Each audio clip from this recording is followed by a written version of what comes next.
Well, I'm sure that all three of us can agree with the kids in that segment that DASA provides us with all sorts of fun and helpful opportunities. Definitely. DASA is all about putting kids on the positive track. And positivity is the theme for our next segment on local rap artist and underground superstar, Akrobatik.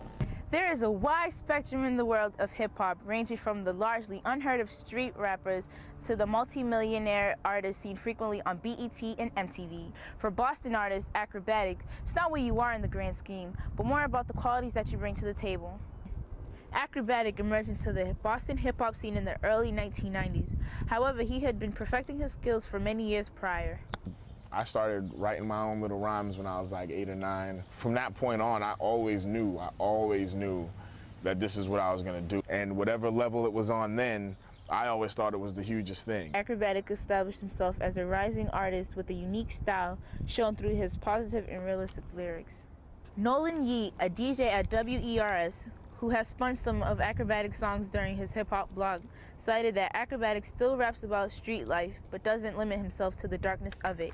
In the hip-hop world, it's called the positive tip, where it's they rely more on positive messages as opposed to the street stuff, which a lot of times kind of accentuates the negative that comes out of street culture and street life. It is this combination of street realness and optimism that separate Akrobatik from most hip-hop artists out there.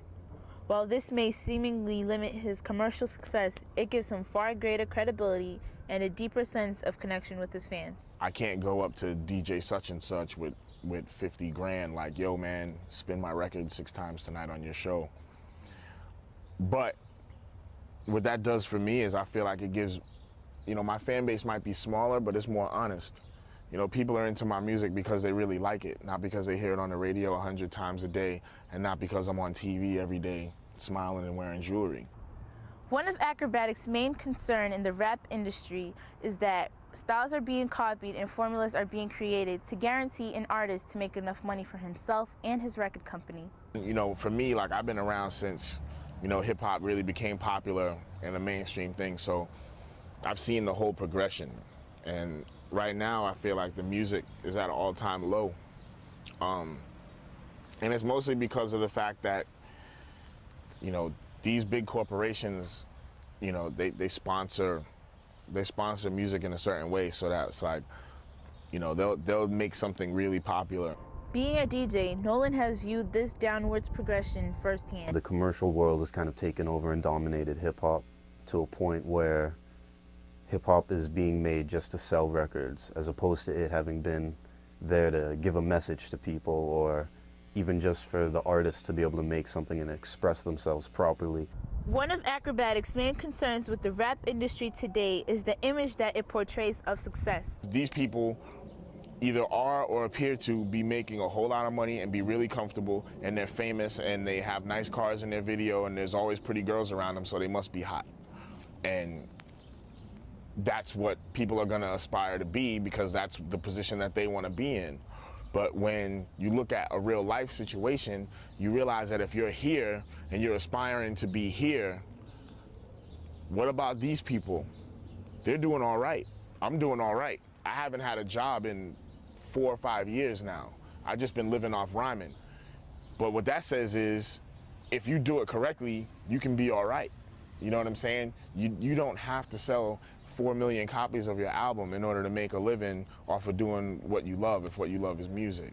As for the future, Akrobatik has his hands full. I want to do 150 to 200 shows in the next 12 months. Aside from performing numerous shows, Akrobatik is also going to focus on his next step as an individual, the pursuit of professional wrestling. It has been a dream he has kept alongside hip-hop, and only until recently has he been able to take steps towards reaching his goal. There's only 2 things I ever really wanted to be, and I was a rapper and a wrestler, because those were my heroes growing up. You know, I used to go to the Boston Garden with my uncle and be there, and Hulk Hogan would come out, and it would just be like people would go bananas. You couldn't hear yourself think. Like, I still go to like Celtics games and I go to SmackDown and stuff like that. I'm telling you, nothing was more energizing than being in the place when Hulk Hogan came out. Those moments, I watch all those things and I'm like, yo, why couldn't that be me?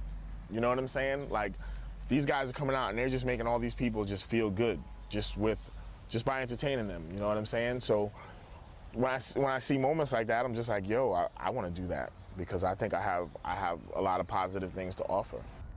Although it might seem difficult to balance a professional hip-hop and wrestling career, Akrobatik accepts the challenge. Akrobatik is a man who wishes to live his life without any regrets and inspire other people to conquer their fears along the way. I'll do anything, man. If it's good, I'll do it. Because it's only going to open up more doors for me in the long run. You got a lot of people out there that are just like, all right, I'm not going to go to Akrobatik show because it's going to be mostly white people there. Or I'm not going to work with these people because they're white. When you look at things that way, all you do is close yourself out from the world.